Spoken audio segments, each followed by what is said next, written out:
Bienvenue à chacun, Ahlan wa Sahlan, ou Azul, hein, pour ceux qui sont kabyles. Bienvenue en tout cas à chacun.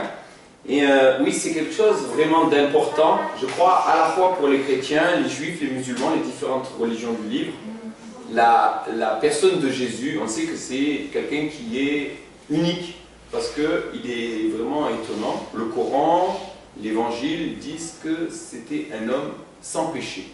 Dans le Coran, il est dit qu'il était un homme pur et béni. Dans la sourate 19, la sourate de Mariam, verset 19, c'est l'ange Gabriel qui dit que c'est un enfant pur et béni. L'Évangile nous dit que Jésus était pareil aux autres hommes, à part le péché. C'est-à-dire que lui n'a jamais rien fait de mal. On pourrait dire, mais tous les prophètes étaient saints. L'Évangile dit, tous ont péché, tous ont désobéi à la parole de Dieu et sont privés de la gloire de Dieu. Dans le Coran, on a une sourate où il est dit, ô Mohammed, invoque Dieu et prie-le pour le pardon de tes péchés. On voit que Adam a mangé le fruit défendu. On voit que, en fait, le seul qui était juste, c'était Jésus. Alors la première question que j'aimerais traiter, c'est est-ce que les chrétiens, c'est les Français, est-ce que c'est la même chose, les Européens? Bien sûr que non. Les chrétiens, d'abord, c'était des Juifs. Hein. Les disciples de Jésus, c'était des Juifs. Et celui qui a porté la croix de Jésus, il venait de Cyrène. Je ne sais pas si vous voyez où c'est en Libye. C'était un berbère. C'était un berbère qui a porté la croix de Jésus. Et ensuite, il y a eu un Éthiopien qui s'est converti, et il y a eu l'église éthiopienne. Ensuite, il y a eu beaucoup en Égypte d'Arabes, qui sont des Arabes chrétiens. L'Afrique du Nord était largement chrétienne, jusqu'à assez tardivement, jusqu'à l'invasion d'Okba. Puis il y a eu donc progressivement une disparition du christianisme dans une bonne partie de l'Afrique du Nord. Mais on a aujourd'hui encore les 2/3, pour ne pas dire les 3/4 des chrétiens qui ne sont pas européens. Donc c'est important. Et en fait, le christianisme s'est bien développé en Afrique du Nord avant même de venir ici. Je ne sais pas si vous le savez, mais un des plus célèbres savants du christianisme, c'est Saint Augustin, et c'est un berbère. Il habitait à Annaba. Hein. Il était l'évêque de Annaba, qu'on appelait Hippone à l'époque. Et c'est un des plus grands penseurs chrétiens. C'est le premier grand philosophe occidental de l'Occident, et c'est un berbère nord-africain. On a eu des saints, des gens qui ont eu une vie exemplaire. Ils n'étaient pas sans péché, seul Jésus était sans péché, mais ils ont eu des vies exemplaires qui étaient des berbères et qui ont été mangés par les lions. Les Romains les ont fait manger par les lions. Vous savez pourquoi? Parce qu'ils ne voulaient pas adorer les idoles. Comme ils étaient des chrétiens, on leur disait adorez les idoles, venez offrir un sacrifice à l'empereur, c'est Dieu l'empereur, César. Et ils ne voulaient pas. Et donc on a eu par exemple Perpétue et Félicité à Carthage. Carthage c'est Tunis. Hein. Et en fait, ils ont été martyrisés, mangés par les lions, parce qu'ils refusaient d'adorer les idoles. Et on a eu la même chose, beaucoup de Nord-Africains ont donné leur vie parce qu'ils étaient des chrétiens et ils n'ont pas voulu adorer les idoles. Donc je pense avoir répondu à la première question, les Européens ne sont pas les chrétiens, et moi quand je regarde la télévision, je vais vous dire, je me suis même débarrassé de la télévision. Tu regardes la télévision, il y a des gens à moitié nus, et des choses blasphématoires, honteuses. Est-ce que Jésus a enseigné ça dans l'Évangile? Pas du tout. Et les musulmans ont raison d'être choqués. Les chrétiens aussi sont choqués.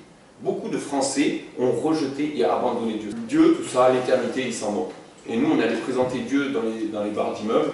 Eh ben, on est mieux reçus chez les Nord-Africains musulmans que chez les Français. Franchement. Donc voilà, il n'y a pas de relation. On a dans cette église des Kabyles, on a des Chaouis, on a des Français. Mais voilà, l'évangile, c'est un message qui est universel. Et depuis toujours, il y a eu des Arabes chrétiens, il y a eu des gens de différentes communautés, des chrétiens, et il y a des gens qui sont occidentaux et qui sont, ma foi, pas du tout chrétiens, ils sont athées, ou alors ils disent oui, je suis catholique, mais en fait ils vivent sans Dieu. Et ce qui compte, c'est pas la religion. Regardez, on peut avoir un bel habit blanc de Hajj, on peut dire la Shahada, on peut faire le Ramadan scrupuleusement, les salades, les 5 prières musulmanes, mais en même temps être plein de mensonges, de vols et de haine, n'est-ce pas? L'habit ne fait pas le moine, c'est pareil pour les Français, c'est pareil pour les chrétiens, c'est pareil pour les musulmans, hein, ce proverbe. C'est-à-dire que ce n'est pas notre pratique religieuse qui fait de nous quelqu'un que Dieu va accepter. De la même façon, ce n'est pas quelqu'un qui dit « je suis catholique, j'ai été baptisé », il va être accepté par Dieu. En fait, Dieu regarde notre cœur, il regarde à l'intérieur. La deuxième question, c'est est-ce que la Bible a été changée?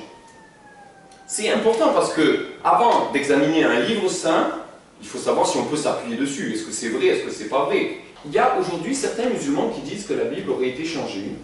La première accusation de ce genre a été faite en 1046 par un savant musulman qui s'appelait Ibn Hazm. Auparavant, personne n'avait jamais dit ça. C'est en 1046, donc au XIe siècle, et Ibn Hazm dit « puisque le Coran est vrai ». Donc il parle du postulat que le Coran est vrai. Et puisqu'il y a des contradictions, j'en déduis que puisque le prophète Mohammed nous dit d'honorer le Saint-Évangile, c'est qu'entre le prophète Mohammed et aujourd'hui, au XIe siècle, il y a eu des modifications. C'est Ibn Hazm qui dit ça. C'est le premier à parler de falsification. Dans le Coran, il y a eu des accusations contre les gens du livre, mais les accusations ne sont pas d'avoir changé le texte. C'est des accusations, c'est les Juifs dissimulent certains versets. Ou alors, il y a des accusations, ils falsifient volontairement le sens des versets. C'est-à-dire qu'il y a un mot écrit et ils falsifient le sens. Mais le mot est là. Si on regarde dans la Bible, par exemple, il est dit « tu ne te feras pas d'image pour te prosterner devant ». Ce verset est toujours là. Mais malgré tout, beaucoup de chrétiens font des images et se prosternent devant les images, n'est-ce pas? Donc le verset est toujours là. Mais il y a des chrétiens qui ont changé le sens. Dans l'Évangile, il est dit « n'interdisez à personne de se marier ». Et tous les pasteurs, les prêtres, devraient avoir le droit de se marier. C'est normal, c'est naturel. Mais aujourd'hui, il y a des chrétiens qui interdisent à certaines catégories de se marier. Et ça crée plein de problèmes. Parce que derrière, on va avoir des abus, on va avoir des choses qui ne vont pas, parce que justement, on a désobéi à la parole de Dieu. Mais la parole de Dieu n'a pas été changée. Le verset qui dit « n'interdisez à personne de se marier » dans toutes les Bibles protestantes, catholiques, orthodoxes, c'est toujours là. En fait, protestants, catholiques, orthodoxes, on a exactement la même Bible. Et les protestants, les juifs, les chrétiens, on a tous le même Ancien Testament, la première partie de la Bible, la Torah. Elle est rigoureusement identique. Bien que les Juifs ne reconnaissent pas, pour la majorité, Jésus comme étant le Messie, comme étant le Sauveur annoncé, ils ont exactement le même texte que les chrétiens. Il n'y a qu'une seule Bible, il n'y a pas plusieurs Bibles, il n'y a pas la Bible de Jérusalem, la Bible, c'est des traductions. Quand on a deux langues, forcément on ne traduit pas forcément exactement. Si je dis par exemple en anglais « This girl is nice », la traduction ça peut être « cette fille est jolie » ou ça peut être « cette fille est gentille ». Comment je sais? C'est en fonction du contexte. D'accord? De la même façon, quand on traduit de l'hébreu, l'Ancien Testament, en français, ou de grec, le Nouveau Testament, en français, les mots, des fois, ce n'est pas exactement les mêmes, mais ce n'est pas pour ça que c'est falsifié. C'est seulement que c'est traduit différemment. On lit une traduction catholique ou une traduction protestante, ça veut dire la même chose, en fait, au bout du compte. C'est seulement les mots qui ne sont pas rigoureusement identiques, parce que c'est une traduction. C'est la même chose pour n'importe quelle traduction. Ensuite, il y a une deuxième chose à examiner. C'est que s'il y avait eu un changement, ben, il faudrait savoir qu'est-ce qui a été changé. Par qui? Quand? Entre le 7e et le 11e siècle, le christianisme était déjà répandu de partout dans le monde. L'Arménie était chrétienne, l'Égypte était chrétienne, la Turquie était chrétienne, qu'on appelait l'Anatolie. Et en fait, toutes ces Bibles, de toutes ces différentes communautés, sont rigoureusement les mêmes. Les Juifs et les chrétiens, est-ce qu'ils se seraient mis d'accord pour changer la Torah ensemble? C'est impossible, non? Comment les Juifs et les chrétiens, qui ont toujours été en guerre les uns contre les autres, auraient-ils pu se mettre d'accord pour modifier les mêmes textes? C'est pas possible, n'est-ce pas? Si on regarde bien encore, on a des manuscrits qui datent d'avant Mohammed. On a 5500 manuscrits qui datent tout début de l'ère chrétienne. 5500 manuscrits écrits à la main et qui montrent bien que le texte qu'on a aujourd'hui est rigoureusement identique à ce qu'on a dans les manuscrits. Je vais plus loin. On a 25 000 textes manuscrits des différentes traductions, parce que la Bible a été traduite tout de suite. En syriaque, en araméen, en grec, en latin, dans beaucoup des langues. On peut vérifier que c'est le même texte qui est traduit. Donc il aurait fallu aussi changer les manuscrits. Vous imaginez, il faut falsifier, gratter. On a des manuscrits qui datent d'avant et qui montrent que le texte est identique. Je vais plus loin. Dans les pères de l'Église, c'est-à-dire des gens qui ont vécu avant le 7e siècle, on a 86 000 citations et on a quasiment tous les versets de l'Évangile qui sont cités. C'est rigoureusement identique. Donc en fait, il faudrait pouvoir dire qui a changé quoi, quand et comment. Et aujourd'hui, aucun savant de l'islam n'a jamais pu répondre à cette question, hein, de dire tel texte a été modifié à telle date et par de tel moyen. C'est impossible en fait. On a trouvé encore dans une masque de momie, récemment, je ne sais pas si vous avez vu, cette année, un masque de momie, on ouvre du 1er siècle, hein, et on trouve un morceau de l'évangile, et là encore, le texte est conforme au texte d'aujourd'hui. Dans un morceau de momie, ils avaient fait du plâtre, vous savez, pour faire du plâtre de momie, il fallait du papier, et c'était un texte du 1er siècle, qu'on retrouve dans cette masque de momie et qui est rigoureusement identique au texte qu'on a actuellement. Mieux que ça, on a découvert les manuscrits de la mer morte qui datent de avant Jésus-Christ. Et la grotte de Qumran a été abandonnée au moment du sac de Jérusalem en 70, donc du 1er siècle. Et tous ces manuscrits permettent de reconstituer des livres de l'Ancien Testament, mais qui permettent de montrer que tout le texte de la Torah est rigoureusement identique à celui qu'on a aujourd'hui. Pas de modification. De plus, si on regarde dans la Bible, plusieurs textes nous disent que c'est rigoureusement identique. Dans les psaumes, il est dit il n'y aura pas de changement aux paroles de Dieu. Jésus a dit le ciel et la terre passeront, mais mes paroles ne passeront pas. Jésus a encore dit de la Torah, il ne passera pas un iota, la plus petite lettre, pas un seul trait d'une lettre, que tout ne soit accompli. Le Coran est entièrement d'accord sur ce point. Il y a un verset dans le Coran, c'est dans la sourate 10, et au verset 64, il est dit « Il n'y aura pas de changement aux paroles d'Allah. » Il n'y aura pas de changement aux paroles d'Allah. Je répète la référence, c'est Coran 10, 64. Donc un texte qui peut être abrogé, un texte qui peut être changé, n'est pas la parole de Dieu, hein, ne peut pas être la parole de Dieu. L'évangile n'a jamais été modifié, n'a jamais été changé, sinon il ne pourrait pas être la parole de Dieu. Mieux que ça, dans le Coran, sourate 5, verset 46, il est dit, il y a, pas il y avait, il y a dans l'évangile la lumière et la direction.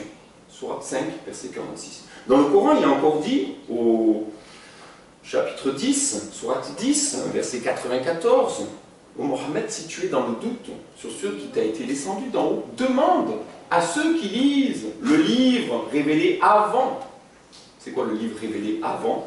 C'est la Bible. Coran, chapitre 16, sourate 16, verset 43, « Demandez aux gens du rappel, c'est comme ça qu'on appelle parfois les chrétiens dans le Coran, si vous ne savez pas, demandez aux gens du rappel si vous ne savez pas. » Beaucoup d'histoires qui sont mentionnées dans le Coran, en fait leur texte se trouve dans la Torah et l'Évangile.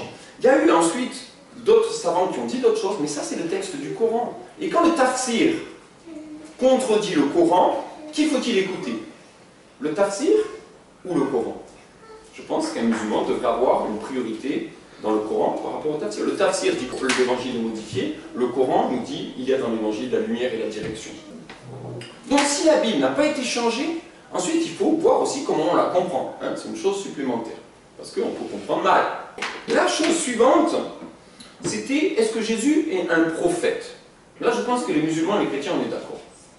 Un prophète, ça veut dire quelqu'un qui est envoyé par Dieu et qui apporte la parole de Dieu.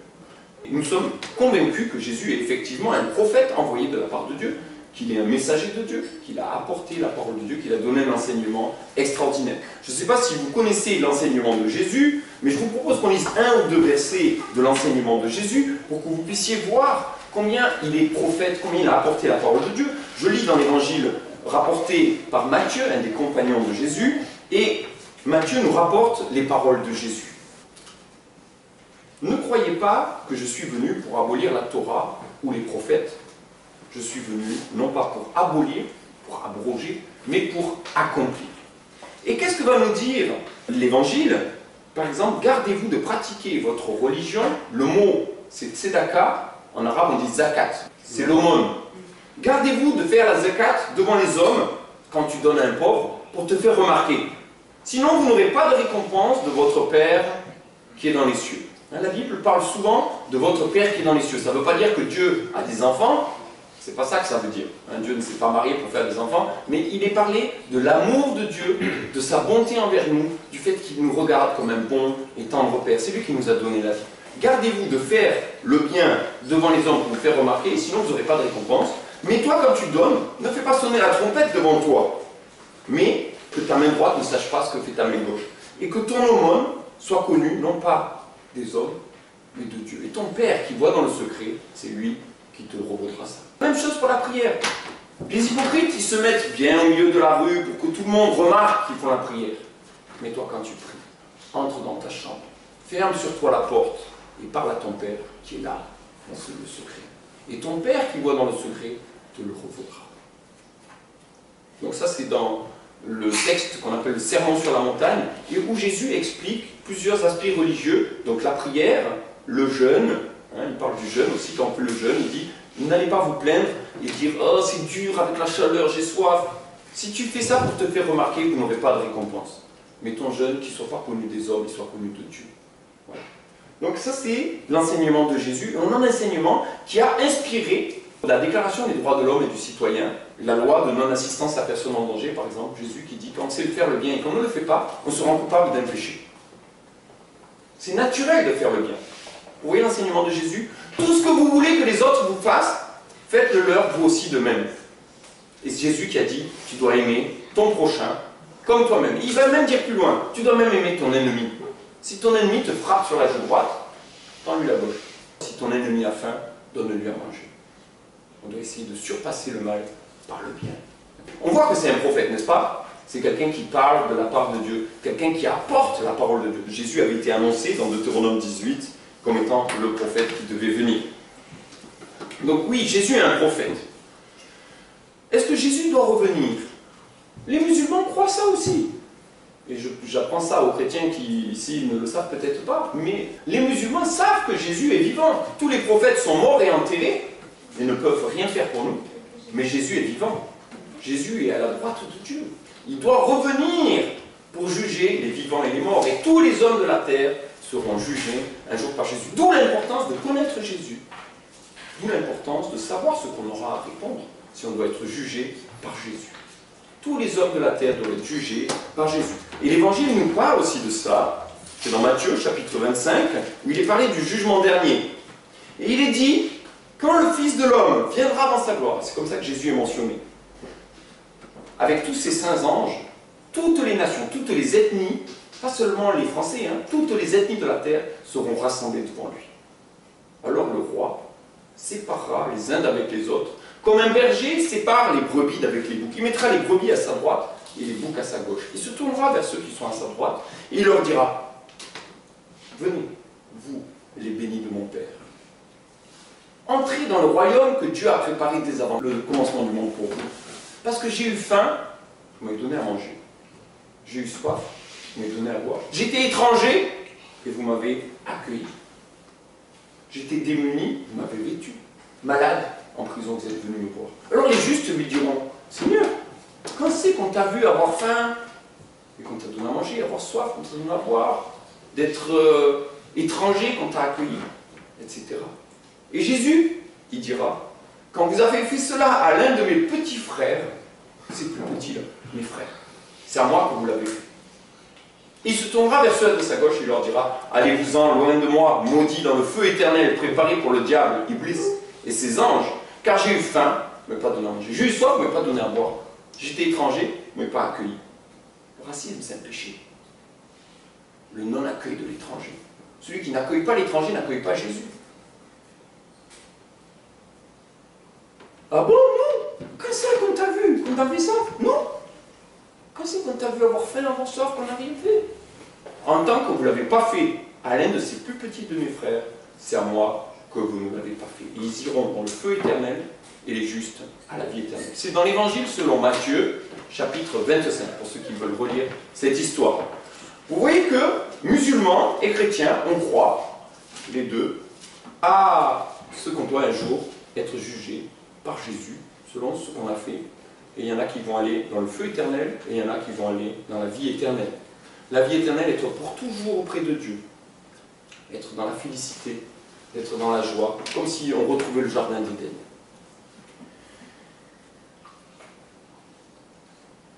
Donc il y a des points communs, mais il y a aussi un peu des différences, et on va essayer de voir les difficultés. Le prochain sujet, c'est le terme « fils de Dieu ». Beaucoup des musulmans, des fois, me disent « Mais vous, les chrétiens, vous dites que Jésus, c'est le fils de Dieu. » Comment? Ça veut dire quoi pour toi? Il me dit « Vous dites que Dieu, il a fait un enfant à Marie. » Moi, je réponds « Qu'est-ce que tu dis? Pour moi, c'est un blasphème. Jamais un chrétien va croire ça. Pour un chrétien, c'est un blasphème de dire ça. Comment tu peux imaginer que Dieu il se marie comme un homme? C'est affreux. Je dis pour moi, tu dis un blasphème. Même de dire ça, pour moi, ça me choque. Les chrétiens ne croient pas ça. En fait, je crois qu'il y a une mauvaise compréhension de ce que croient les chrétiens. Je crois que c'est pour ça qu'il y a aussi des problèmes. Il y a des musulmans qui disent, mais vous adorez plusieurs dieux. Non, je crois vraiment qu'il faut expliquer ce point, c'est important. Je ne sais pas si vous le savez, mais Jésus a été condamné à mort justement pour ça. On lui a demandé, et toi, qu'est-ce que tu dis? Je t'adjure devant Dieu, dis-nous, est-ce que tu es le Fils de Dieu? Et Jésus a répondu, je le suis. Vous avez entendu le blasphème? Il mérite quoi? La mort, la mort, la mort. Et les rabbins juifs se sont tous mis d'accord en disant, il a blasphémé, il a mal parlé de Dieu, il faut le tuer. C'est à cause de ce terme de Fils de Dieu que Jésus a été condamné à mort. Alors, moi j'aimerais qu'on explique qu'est-ce que ça veut dire ça. Je vais vous donner un exemple. Si je dis le terme, moi je suis un fils de Marseille, est-ce que ça veut dire que Marseille a couché avec une femme et a fait un bébé? Ça ne veut pas dire ça, d'accord? Quelqu'un me dit je suis un fils du Maroc. Est-ce que ça veut dire que le Maroc a couché avec une femme? Un grand voyageur qui dit moi je suis un fils de la route. Est-ce que ça veut dire que la route couche avec une femme? Je passe dans la rue comme ça, j'entends quelqu'un dire Bentekel. Il dit que le chien a couché avec une femme. Non, il ne dit pas ça. D'accord? Donc le mot ne veut pas dire toujours qu'il y a un mariage, n'est-ce pas? Il faut comprendre ce que ça veut dire. Quand on dit ça, ça veut dire attention, tu te comportes comme un chien, tu es méprisable, n'est-ce pas? Ça ne veut pas dire que le chien va se marier. Quand je dis que tu es un fils de la route, ça veut dire que tu es un voyageur. Quand je dis que tu es un fils de Maroc, ça veut dire que tu es un vrai Marocain, n'est-ce pas? De la même façon, quand on va parler de fils de Dieu, ce n'est pas une question que Dieu a un enfant. Moi je vous propose qu'on regarde les textes pour qu'on regarde ce qu'il y a dans l'évangile, plutôt que d'imaginer des choses. Dans l'évangile selon Luc, il y a l'ange Gabriel, Jibril, qui vient parler à Marie, Mariam. Il va lui annoncer la naissance de Jésus.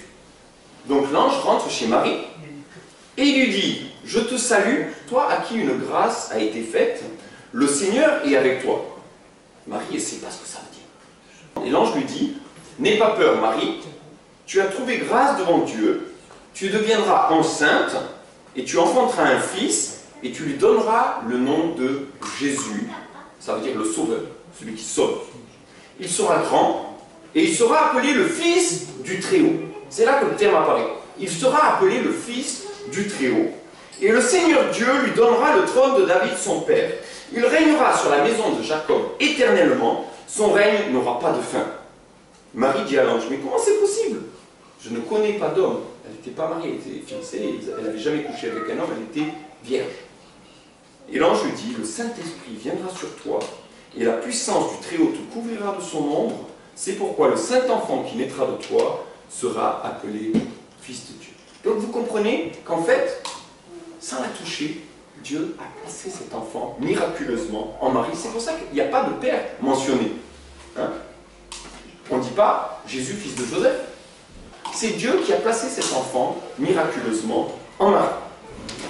Il y a une autre image qui est utilisée à la fois dans le Coran et à la fois dans l'Évangile. C'est le terme parole de Dieu. En arabe, kalimatullah. Et dans le Coran, l'ange dit, il vient apporter une parole de Dieu. C'est un de ces termes par lequel il est désigné dans le Coran, mais aussi dans l'Évangile, kalimatullah. Dans la Bible, il est dit que le ciel et la terre ont été créés par la parole de Dieu, kalimatullah. Sans la parole de Dieu, rien n'existerait. Parce que Dieu n'a jamais été muet. Dieu a toujours eu sa parole. Regardez comment ça marche la parole. Si je dis quelque chose de mauvais, est-ce qu'on peut me condamner moi? Je peux dire, ah c'est pas moi, c'est mes paroles. Mais moi et mes paroles, c'est la même chose, n'est-ce pas? Si je vais insulter un gendarme, c'est pas moi qui l'ai fait, c'est mes paroles. Moi et mes paroles, en fait, c'est la même chose. Quand on dit que la parole de Dieu est devenue un homme, qu'est-ce que ça veut dire? Si je prends ma parole et je l'enregistre, et je vais te donner le CD, tu vas jouer ça, et tu vas dire, chez toi, tu es chez toi, et tu dis, ça, c'est Daniel qui parle.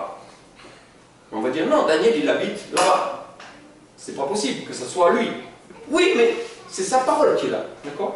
De la même façon, si moi, je peux mettre ma parole dans un disque, de la même façon, Dieu a pu mettre sa parole dans notre monde. Le Dieu éternel et tout-puissant et infini a pu venir, par sa parole, dans notre petit monde en 3 dimensions, tout petit, tout borné. Regardez, si moi je veux parler à des fourmis, je dis, attention, je vais construire une maison ici, il faut pousser votre fourmilière. Est-ce qu'elles vont me comprendre? C'est pas possible, je suis trop grand, non?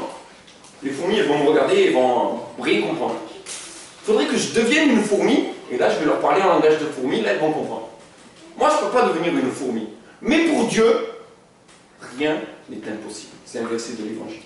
Rien n'est impossible à Dieu. Donc nous croyons que Dieu a mis sa parole dans notre monde et qu'il est venu nous visiter par sa parole. Je vous lis le début de l'évangile rapporté par Jean, c'est un autre des compagnons de Jésus. Il nous dit, au commencement était la parole. C'est le début, mais la parole est déjà là. Elle n'est pas créée, elle était là. La parole était avec Dieu, et la parole était Dieu. Elle était au commencement avec Dieu. Toutes choses ont été faites par elle, par la parole de Dieu. Rien de ce qui a été fait n'a été fait sans elle. Vous voyez, la parole de Dieu qui a créé le monde vient dans notre monde.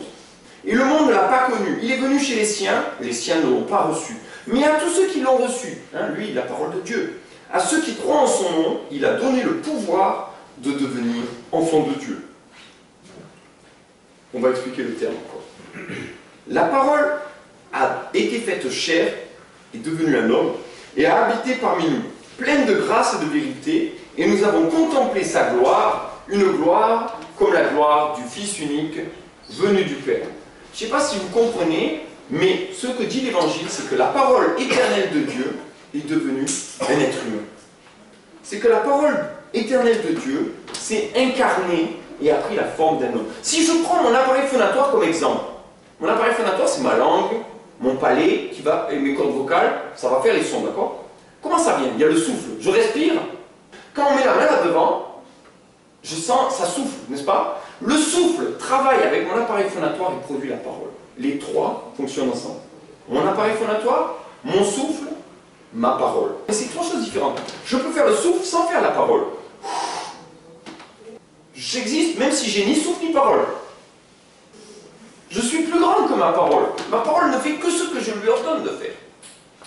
Mais les trois travaillent ensemble de concert. On peut avoir la parole quand elle est enregistrée. La parole, elle est séparée. C'est pas avec le souffle. Vous voyez qu'on peut avoir le souffle sans la parole sans le souffle. En fait, c'est l'image que Dieu utilise à la fois dans l'Évangile en nous disant la parole a habité parmi nous. Nous croyons que Dieu est venu parmi nous sous la forme de sa parole. C'est pour ça que les chrétiens pensent que Jésus est Dieu, manifesté en chair. Si je prends une lettre, je la signe. Dans cette lettre, je suis présent par ma signature. C'est un petit espace en 2 dimensions, je suis présent par ma signature. Oui, je suis là. Moi, je suis là par ma signature. De la même façon, la signature de Dieu, il y a un verset dans l'Évangile qui dit que Jésus était l'empreinte du Dieu invisible. Vous voyez le tampon? C'est comme ça qu'on voyait Dieu. Jésus disait, celui qui m'a vu a vu le Père. Je suis dans le Père et le Père est en moi. En fait, on n'a pas plusieurs dieux, on a un seul Dieu, mais qui a été rendu visible par Jésus-Christ.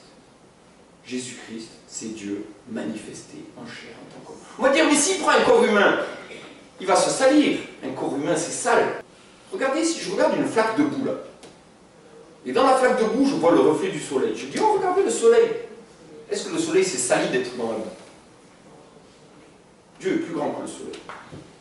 Dieu ne se salit pas en étant dans le corps de Jésus. Dans un corps humain, Dieu est venu en la personne de Jésus-Christ. Il n'a pas été sali. Vous dites, mais il y a 2 soleils. Il y a le soleil de la flaque de boue, le soleil dans le ciel. Non, il y a un seul soleil. Et les chrétiens croient en un seul Dieu. Un Dieu unique, mais un Dieu qui s'est manifesté. Voilà, ce point, j'ai pris un peu de temps, parce qu'il est un peu délicat. Je crois que c'est vraiment un point de difficulté, mais pour nous, Jésus est Seigneur. Pour nous, Jésus est la manifestation de Dieu. Jésus est le Créateur. C'est pour ça qu'il est le seul à pouvoir donner la vie. C'est pour ça qu'il est le seul à pouvoir marcher sur l'eau. C'est pour ça qu'il est le seul à être vivant aujourd'hui. Et tous les autres sont morts et enterrés. C'est pour ça qu'il est le seul sans péché. Il est saint et pur comme Dieu est pur et saint. Vous voyez, il est à l'image de Dieu. Tout ce que Dieu fait, on le voit par Jésus. On voit cette bonté, on voit cette douceur, on voit cette patience, on voit cet enseignement merveilleux. Et en fait, on voit Dieu rendu visible par Jésus. C'est comme si je montre une photo et je dis je suis là dans la photo. Tu vas dire mais non, tu n'es pas dans la photo, tu es là. Vous comprenez l'image de la photo? L'image du Dieu invisible. On pourra en débattre, vous n'êtes pas forcément d'accord, mais je pense que c'est important de comprendre en tout cas que les chrétiens ne sont pas des gens qui croient que Dieu a fait un enfant là. Pas du tout. C'est pas ça la question. Voilà, je pense qu'il faut que ça soit clair. Le point suivant, c'est Jésus, est-ce qu'il est mort? Ça aussi, c'est une question qui est un peu délicate. Parce qu'on dit, mais comment Dieu il peut laisser son prophète, et encore plus si c'est son fils, comment il va le laisser se faire torturer sur une croix? Mais pour nous, ça nous choque. Et je pense que là encore, il faut réfléchir à, si oui, pourquoi? Est-ce qu'il y a un sens? Est-ce que ça veut dire quelque chose? Et c'est ça le vrai point. Jésus va dire à plusieurs reprises que s'il est venu, c'est qu'il avait une mission. Il n'est pas venu à l'aventure, il est venu avec une mission. Et dans l'évangile de Jean, toujours, il va dire, le Père m'aime parce que je donne ma vie pour la reprendre. Personne ne m'enlève ma vie, je la donne de moi-même. J'ai le pouvoir de la donner et j'ai le pouvoir de la reprendre. Tel est l'ordre que j'ai reçu de mon Père. De la même façon, je peux ordonner à ma parole de sortir fort, lentement, haut, grave. D'accord? Je commande à ma parole. Et de la même façon, Jésus a reçu l'ordre de son Père de donner sa vie. Alors là, c'est plus est-ce que les hommes ont tué Jésus, c'est est-ce que Jésus a donné sa vie. Déjà, on est dans une perspective différente. Je vais parler peut-être d'une histoire que les musulmans connaissent bien. C'est l'histoire de la Tabaski, ou de la fête de la Eid al-Kabir, la grande fête, la fête du mouton, où un mouton est sacrifié. C'est une histoire qui se trouve racontée dans la Torah, dans le chapitre 22 du premier livre de la Bible, la Genèse, où il est parlé de ce sacrifice. Il est parlé que Dieu a demandé à Abraham d'offrir son fils en sacrifice. Ça se faisait à l'époque, mais Dieu veut tester la foi d'Abraham et Dieu veut nous apprendre une leçon. Le fils d'Abraham, ça nous représente. Je vais vous expliquer pourquoi. Parce que Abraham est appelé le père des croyants. Donc si Abraham est le père des croyants, le fils d'Abraham, c'est le croyant. C'est nous. Et Dieu qui demande de l'égorger. Ça veut dire quoi? Et le péché, c'est le mensonge, le vol, les mauvaises pensées, les jalousies. La jalousie qui est vraiment la cause de beaucoup de choses.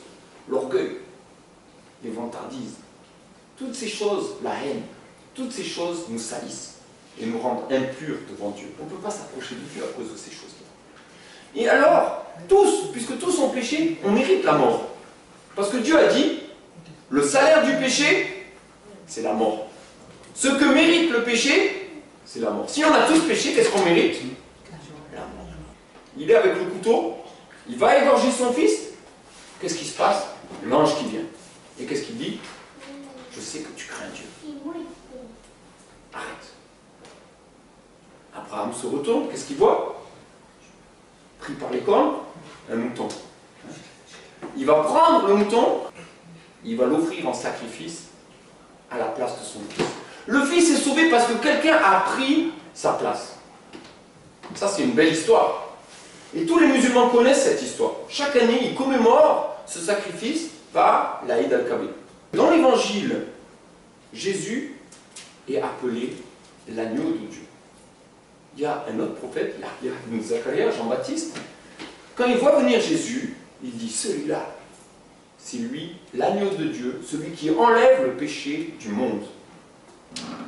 Le mouton venait pourquoi déjà? Il venait prendre la place du coupable, celui qui devait mourir. Pourquoi est-ce que Jésus vient dans le monde? Pour prendre la place du coupable. Pour mourir à ta place. Tu mérites le jugement de Dieu. Nous méritons tous, à cause de nos péchés. Et Jésus va le dire. Celui qui regarde une femme pour la convoiter, il a déjà commis adultère avec elle. Quand tu traites ton frère d'imbécile, et tu mérites le jugement, tu as des racines de meurtre dans ton cœur. Il y a des gens qui me disent, j'ai jamais volé. Je lui dis, tu n'es jamais arrivé en retard au travail? Si on regarde la justice de Dieu, c'est dur, hein? En fait, on est tous coupables devant Dieu. Tous. Pas de juste, pas même un seul, va nous dire David dans les psaumes. Il n'y a pas de juste, pas même un seul. Tous les hommes sont coupables. Et qu'est-ce qu'on mérite? On mérite d'être égorgé. Et au moment où le couteau va tomber, l'agneau vient. Il dit, je prends la place.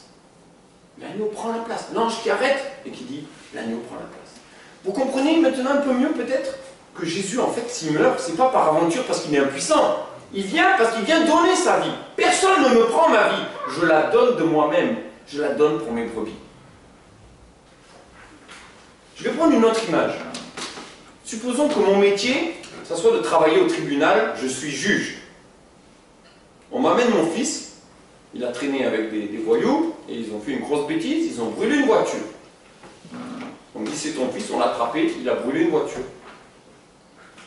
Bon, moi je suis juge, mais je suis gentil. Je te pardonne mon fils. Allez, tu es libre. Tout va bien? Ça va pas, hein? Si je suis juge, je dois faire appliquer la loi. Si je commence à dire oui, mais lui c'est mon fils, alors lui c'est autrement, est-ce que je suis un bon juge? Je suis un juge mafieux. Il y en a tellement des politiques, des juges qui sont comme ça, n'est-ce pas? Mais un juge selon Dieu, est-ce que Dieu il est un juge mafieux? Dieu il est juste. Quand il a dit celui qui a péché mourra, qu'est-ce qu'il doit faire à celui qui a péché? Il doit le condamner, non? Même si c'est nous, même s'il nous aime. On m'amène mon fils, il a brûlé une voiture, je dois le condamner, tu dois rembourser mon fils. Mais qu'est-ce qui peut se passer après? C'est que je suis le père aussi. Et je peux enlever mon chapeau de juge, et je dis, bon maintenant je suis le papa. Je sors le porte-monnaie, et je vais payer. De la même façon, Dieu, il est comme ce papa. Il est bon, il nous aime. Qu'est-ce qu'il veut faire? Il ne peut pas faire autrement que de nous condamner. On a fait le mal. Tous nous avons péché. Et si on dit, non mais moi ça va aller, je vais faire un peu des hasanat, c'est pas comme ça. On doit faire du bien. Je vais tuer un garçon, et puis je vais dire aux parents, oui mais vous savez, j'ai aussi fait du bien, j'ai donné à la Croix-Rouge. Donc il faut me pardonner. Oh oui, c'est vrai, hein, je donne à la Croix-Rouge, je vais à Emmaüs, j'ai donné mes meubles. Est-ce que vous croyez que le bien rachète le mal? Non. Je donne à la Croix-Rouge, c'est très bien, mais quand tu as tué quelqu'un, c'est autre chose. Tu ne vas pas effacer le mal par le bien. On n'efface pas le mal par le bien. Et quand on viole la loi de Dieu, on doit être condamné pour le mal qu'on a fait. Tu ne peux pas dire ah oui, mais j'ai fait telle et telle et telle et telle chose. On n'a pas un Dieu qui est un épicier. Hein. Il y a le règlement, tu as violé le règlement, tu es condamnable. Mais Dieu est bon, et Dieu nous aime, et Dieu ne veut pas nous jeter en enfer. Et quand tu as ton fils qui a fait une bêtise, ça reste ton fils, n'est-ce pas? De la même façon, Dieu nous aime, et il veut nous sauver. Vous savez quoi? Il y a une belle histoire dans l'Évangile qui parle de ça, de Dieu comme un père. De Dieu comme un père, comme un bon et tendre père. C'est dans l'Évangile rapporté par Luc. Et au chapitre 15, et il est dit qu'il y a de la joie dans le ciel pour un pécheur, c'est-à-dire quelqu'un qui a fait le mal, c'est-à-dire un de nous, qui se repent, qui demande pardon à Dieu et qui revient à lui. Écoutez comment Jésus va raconter cela. Il raconte une histoire d'un père qui a un fils. Et que ce fils va dire, papa, je m'ennuie ici. Moi, le bled, ça ne me plaît pas. Je vais aller dans la ville, je vais aller dans l'autre pays, là-bas en Europe, c'est mieux. Donne-moi mon argent. Tu vas mourir, non? Le jour où tu meurs, j'hérite. Tu es riche. Donc vas-y, donne-moi déjà l'argent, comme si tu étais mort. C'est bien ça, un fils qui dit comme ça à son père? Pas tellement, hein? Et je vais vous lire un peu l'histoire. Il ramasse tout l'argent, il part pour un pays éloigné, et il gaspille tout en vivant dans la débauche. Les filles, l'alcool, les sorties, on s'amuse, on pense à rien, on gaspille tout. Mais qu'est-ce qui se passe? C'est que l'argent, même si on en a beaucoup, hein, vous avez vu, il y a des gens, des fois, ils gagnent au loto, un an après, ils sont plus pauvres que ce qu'ils étaient au début. Parce qu'ils ont tout gaspillé. C'est courant. Et bien lui, pareil, il a beaucoup d'argent, il gaspille tout. Et les copains, ils étaient là quand il y avait l'argent, quand il n'y a plus d'argent, plus personne. Ils se retrouvent tout seuls. Qu'est-ce qui va se passer? En plus, il y a la crise économique. Moi, je cherche plus de travail. Alors, je cherche le travail, il n'y a pas pour toi, en plus, tu es un immigré. Ah, mais je suis gentil, moi, rien. Il cherche. Finalement, il trouve un métier, mais c'est trop la honte. C'est de garder les cochons. Ah, il est là, à garder ses cochons, il a vraiment trop la honte. Il dit, mais qu'est-ce que je fais là, à garder les cochons? Ça pue. En plus, on me paye mal. Il est peut-être travaillé au noir, on ne sait pas, mais en tout cas, il était mal payé. Chez mon père, même les ouvriers, ils ont bien mangé. Mais qu'est-ce que je fais? Et là, il se met à réfléchir. Et Dieu, des fois, permet qu'il nous arrive des tuiles pour qu'on réfléchisse. Quand tout va bien, on ne s'intéresse pas à Dieu. Et des fois, Dieu, dans sa grâce, permet qu'il nous arrive des tuiles pour qu'on réfléchisse. Qu'est-ce qui va se passer? il se dit, je vais me lever, je vais aller chez mon père et je vais lui dire, mon père, j'ai péché contre le ciel et contre toi, je ne mérite pas d'être appelé ton fils, traite-moi comme un ouvrier. Il se lève, il va vers son père. Il était encore loin et son père le voit. Il fut ému de compassion, pris aux tripes. Il court, il se jette au cou de son fils, il l'embrasse. Le fils qui lui dit, papa, j'ai mal agi contre le ciel, contre toi, je ne mérite plus d'être ton fils. Mais le père dit, amenez le plus bel habit, mettez-lui un anneau au doigt, des souliers aux pieds, amenez le veau gras, tuez-le, on va faire la fête. Parce que mon fils, qui était mort, est revenu à la vie. Il était perdu, il est retrouvé. C'est l'image que Jésus va utiliser pour nous présenter comment est Dieu. Un père qui a des fils désobéissants. Vous savez, c'est qui les fils désobéissants? C'est toi. C'est moi. C'est nous. Dieu nous a donné la santé, la force, des jambes, des bras, de quoi vivre. On est là pour faire le bien, mais souvent c'est le mal que nous faisons. On gaspille ce que le Père nous a donné. On ne le met pas à son service. On vit sans se soucier de lui. Et un jour, on se retrouve à garder les cochons. Mais la bonne nouvelle de cette histoire, c'est que le Père, même si on n'est pas là, même si on a mal agi, il nous aime toujours. Même si on a gaspillé notre vie. La bonne nouvelle de cette histoire, c'est que le Père peut changer notre vie. Il peut changer notre habit sale, qui représente notre vie souillée par le péché. Et nous donner un habit propre, qui représente la justice de la vie de Christ, qui a vécu sans faire la moindre chose mauvaise, qui peut transformer notre vie. C'est arrivé dans ma vie. Moi, je vivais sans me préoccuper de Dieu. Quand j'ai connu Dieu, il a changé ma vie. Il m'a donné de nouvelles aspirations. Et plusieurs d'entre nous peuvent le dire ici. La rencontre avec Jésus-Christ a transformé notre vie. J'ai plus peur de la mort. Avant, je me préoccupais, je me disais, mais qu'est-ce qui va arriver si je meurs? Maintenant, je sais que mon péché est pardonné. Je sais que la dette a été payée. Je sais que Jésus a tout payé pour moi. Vous voyez ce père? Si le fils, il avait voulu à tout prix dire, non mais je ne veux pas de ton habit blanc, je vais travailler. Est-ce que ça allait? En fait, là, le fils, pourquoi il est accueilli? Tout simplement parce qu'il est repentant. Il sait qu'il a mal agi. Il demande pardon. Si le fils, il était revenu, bon papa, j'ai tout dépensé, vas-y, ajoute encore. Est-ce que ça va marcher comme ça? Vous voyez? Pourquoi est-ce qu'il est accepté?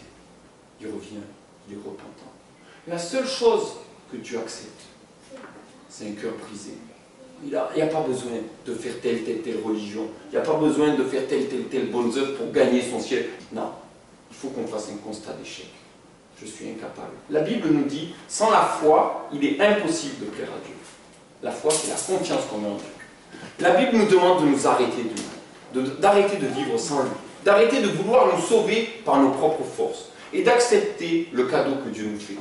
Je vous ai dit tout à l'heure, le salaire du péché, c'est la mort. Mais la suite du verset, le cadeau, le don gratuit de Dieu, c'est la vie éternelle. En Jésus-Christ, notre Seigneur. C'est-à-dire que si on est couvert par la justice de Jésus, nos péchés sont effacés et on est complètement lavé de nos péchés. Donc la question c'est, Jésus est-il mort? Oui. Pourquoi? Parce que s'il n'était pas mort, le prix n'aurait pas été payé. Et on ne pourrait pas être revêtu de cette justice. Vous avez vu, le Père a payé, il a donné à son Fils. C'est lui qui paye l'habit, c'est lui qui paye la bague, c'est lui qui paye le veau gras. C'est le Père qui paye tout. Hein? Tout a été payé pour nous. Et quand je vais donner l'image tout à l'heure du Père qui condamne son Fils et qui après sort son chéquier et paye, qui paye? C'est le Fils. Si le Fils il dit non mais je ne veux pas que mon Père paye pour moi, tant pis pour lui. Le salut est gratuit. Le salut est offert à tous. Il n'y a rien à faire. C'est offert, ça a été payé à la croix. Jésus-Christ a pris la place du pécheur. La seule chose que tu as à faire, c'est à te mettre à genoux, demander pardon à Dieu et accepter ce salut gratuit qu'il t'offre. C'est le message de l'évangile. Le mot évangile lui-même, Injil, signifie bonne nouvelle. La bonne nouvelle, c'est que tout a été payé. Alors, la question qui se pose, mais est-ce qu'on peut être sûr d'aller au paradis? Et bien, je vais vous dire, ça dépend. Ça dépend. Dans l'évangile, oui. Dans le Coran, non. Il y a une différence. Par exemple, Mohammed disait, le prophète de l'islam, c'est dans le Sahih, Sahih, c'est les hadiths du prophète, donc les faits et dires du prophète, dans Borari, volume 5.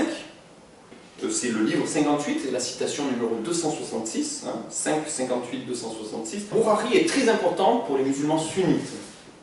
Parce que c'est là qu'on apprend comment Mohammed s'est comporté. Et il est dit, bien que je sois son apôtre, je ne sais pas ce qu'il adviendra de moi. Et il a même demandé que tous les musulmans, quand ils parlent de lui, prient pour lui, demandent la paix et la bénédiction sur lui, parce qu'il n'était pas sûr d'être sauvé. Il fallait demander à Dieu que Dieu lui donne la paix et le salut. Lui-même n'a pas de certitude. Et là, il y a une différence, parce que dans l'Évangile, il est dit qu'on peut être sauvé et qu'on peut être sûr d'être sauvé. Je vous lis un verset, c'est dans Jean chapitre 3, donc l'Évangile, verset 36. Celui qui croit au Fils, qui met sa confiance dans le Fils, dans ce qu'il a fait à la croix, c'est pas un futur, la vie éternelle, déjà maintenant. Il ne mourra plus jamais. Celui qui ne croit pas au Fils ne verra pas la vie. La colère de Dieu demeure sur lui, c'est-à-dire le jugement qui est là sur le péché. Je ne peux pas rentrer dans la maison et marcher sur le tapis avec des chaussures pleines de boue. Je dois quitter les chaussures. De la même façon, je ne peux pas m'approcher de Dieu avec mes péchés. Je ne peux pas être reçu si je veux venir avec mes propres forces. Je ne peux pas fixer le soleil avec mes yeux sans brûler mes yeux. Ce n'est pas que le soleil est mauvais ou qu'il est méchant. C'est mes yeux qui ne sont pas capables de supporter ça. Mais Dieu est bien plus brillant que le soleil. Et avec mes péchés, je ne peux pas m'approcher de Dieu. Si on n'est pas lavé de son péché, si on n'a pas accepté la justice que Jésus nous offre, on ne peut pas être sauvé. C'est vraiment important de savoir que oui, on peut être sauvé, mais on ne peut être sauvé que si on accepte le moyen que Dieu a choisi. Jésus disait, je suis le chemin, la vérité et la vie. Nulle personne ne vient au Père, sauf par moi. Impossible de venir au Père, sauf par Jésus. Le seul chemin. Moi, je préfère venir par Marie. Moi, je préfère venir comme si. Moi, je préfère faire tel de Hassanat. Mais Jésus a dit, je suis le chemin, la vérité et la vie. Nul ne vient au Père que par moi. La seule façon d'éviter la mort du fils d'Abraham, c'était d'accepter ce mouton. La seule façon d'éviter le jugement, c'est d'accepter le mouton que Dieu nous a envoyé, l'agneau de Dieu, Jésus-Christ, mort, sacrifié pour nos péchés. Dieu a accepté le sacrifice de Jésus. 3 jours après, Jésus est ressuscité. Il est monté au ciel, d'où il doit revenir pour juger les vivants et les morts. Donc, est-ce qu'on peut être sûr d'aller au ciel? Oui. Alors maintenant, les gens vont me dire, mais comment je fais? Est-ce que le Coran, quand même, je dois faire confiance? Moi, je vais vous dire, j'ai un souci. C'est comme si quelqu'un m'envoie plusieurs lettres. Première lettre, on va dire c'est la Torah. C'est papa qui l'écrit. Je vais t'envoyer le billet d'avion pour que tu puisses venir me voir. Deuxième lettre, Zabour, les psaumes, qui explique comment ça va se passer. Et on voit dans les psaumes, explication que le Messie doit souffrir, qu'il doit être percé. Dans le psaume 22, il est dit, ils ont percé mes mains et mes pieds. Donc on voit cette explication de comment ça va être payé. Dans l'évangile, c'est la 3e lettre qui nous arrive de papa. Et dedans, il y a le billet dedans. Voilà, tout est payé, tu as le billet. Tu peux revenir me voir. Et je reçois une 4e lettre qui me dit, tu déchires les 3 premières lettres, tu n'en as plus besoin parce que la 4e est complète et il remplace les 3 premières. Tu vas travailler, trouve un travail, et tu vas payer toi-même le billet pour rentrer. Si tu arrives à avoir assez d'argent, et tu déchires les 3 premières. Non, tu n'as plus besoin. La 4e, elle remplace tout. Alors je vais voir la 4e lettre, et je vais dire, mais comment ça se fait? Pourtant, ça vient bien du pays, il y a bien une enveloppe, comme les autres. Il y a bien un timbre, comme les autres. C'est bien mon adresse dessus, comme les autres. Mais le message, ça ressemble un peu, oui, il y a marqué « Bonjour mon fils », oui, au début. Et moi, quand j'ai lu le Coran, j'ai un problème, c'est que derrière, on ne me parle pas du salut que Jésus a accompli pour moi. On ne me parle pas du fait que Dieu est devenu mon Père, que j'ai été lavé de mon péché, et que je n'ai pas besoin de faire tant et tant et tant de choses et de prières pour gagner mon ciel. Tout est déjà payé. Et si je prie, si je fais l'aumône, si je fais le jeûne, c'est parce que j'aime Dieu. C'est parce que je cherche à lui plaire. Je cherche à faire ce qui est bon. Parce qu'il m'a sauvé, il m'a lavé de mon péché. Et j'essaye de vivre comme un enfant de Dieu. Comme Jésus-Christ, de ressembler, de faire tout. Et c'est comme ça que je vais le faire. Jésus nous disait, L'amour, c'est la somme de la loi. C'est écrit dans le Nouveau Testament, l'amour, c'est la somme de la loi. Ça veut dire quoi? C'est qu'en fait, Dieu va venir naître dans notre vie, nous donner une nouvelle vie. C'est comme si on devenait un enfant de Dieu. On l'a vu tout à l'heure, à tous ceux qui ont reçu la parole de Dieu, Jésus, il leur a donné le pouvoir de devenir enfants de Dieu. C'est comme si Dieu nous donnait une nouvelle vie. Jésus va en parler, il va dire, à moins de naître de nouveau, tu ne peux pas rentrer dans le royaume de Dieu. Naître de nouveau, ça veut dire quoi? Je dois rentrer dans le ventre de ma mère, va demander le rabbin. Je ne comprends pas alors que je suis Dieu. Jésus lui dit non. C'est pas ça. En fait, ce qui est né de la chair est chair, et ce qui est né de l'esprit est esprit. C'est la même chose que le Fils de Dieu. C'est spirituellement qu'on doit comprendre ces choses-là. C'est-à-dire qu'on a besoin de recevoir la vie que Dieu nous donne. On a besoin d'avoir notre vie changée. On doit être débarrassé de notre péché. Et quand on vient à la croix, on reçoit le pardon pour nos péchés. On reçoit une nouvelle vie. Alors si tu ne l'as jamais fait, si tu as encore le doute et que tu n'es pas sûr qu'un jour tu pourras t'approcher de Dieu, si tu n'es pas sûr d'être sauvé, si tu n'es pas sûr de ce qui va t'arriver si une voiture te renverse, c'est encore temps pour t'approcher. Pour t'approcher de Dieu, de lui parler. On peut prier en arabe, mais on peut parler en français, on peut parler en kabyle, on peut parler n'importe quelle langue. Dieu comprend toutes les langues. Les chrétiens ont toujours traduit les textes dans toutes les langues. Il y a des sites internet où il y a la Bible, des messages, des histoires de la Bible racontées dans 7000 langues différentes.